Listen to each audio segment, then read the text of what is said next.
Hey there. I'll be going over the business, audience, society, and religion of Greek, Roman, and medieval times. So, hope you enjoy it. I love you, writer. Greek business was based mostly on trading goods between country to country.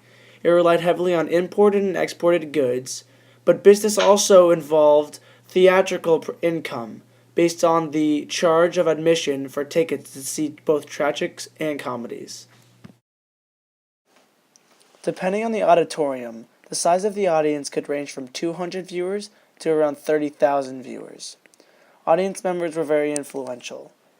They either showed lack of interest by booing and throwing food at the actors, or showing great interest by clapping, yelling in a respectful way, and showing respectful silence. Many Greeks gathered in large groups for the festival known as City Dionysia, which worshipped the Greek god Dionysus, the god of wine. Greek society consisted of both slaves, who lived in hardship, and the free citizens, who lived in luxury with no worries. Greek society was dominated greatly by men, and men were idolized whereas women were criticized. Men played both female and male parts in plays, and women were forbidden from viewing theatrical productions.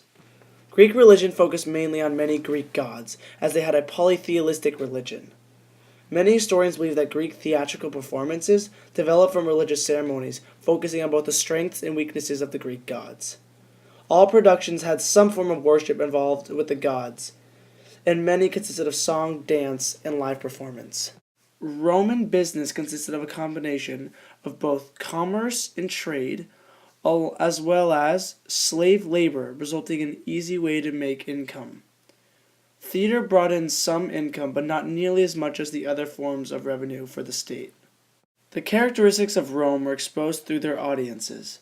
The audience demanded blood and gore in tragedies, loud and flamboyant humor in comedies, and there was evidence of actors even engaging in actual intercourse on stage.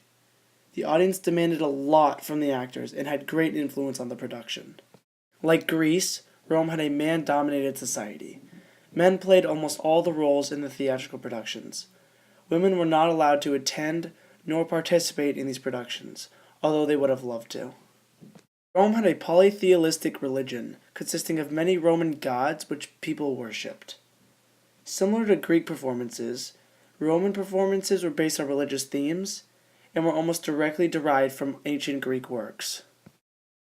Medieval business involved weekly markets as well as everyday merchants and vendors who sold goods to people on the streets. Life urbanized as people focused more on commerce and trade rather than agriculture. Medieval society consisted of lords, manors, and serfs in a system known as a feudal system. It consisted of many personal ties and loyalties which kept a self-sufficient manor running in a successful way. During the Dark Ages, a large portion of society was illiterate and therefore could not read. In order to pass on stories and texts, audience demanded a live oral presentation in order to preserve tradition. After the Dark Ages, the church was highly persecuted and led to the downfall of dramatic productions. Later, with the help of the church, theatric productions were reinstalled due to a high demand of productions associating Christian values and pagan rites with entertainment. Well, that's all, folks. Hope you enjoy the presentation, and I hope you enjoy my fellow group members as they inform you in a very diligent and nice way. I love you, writer.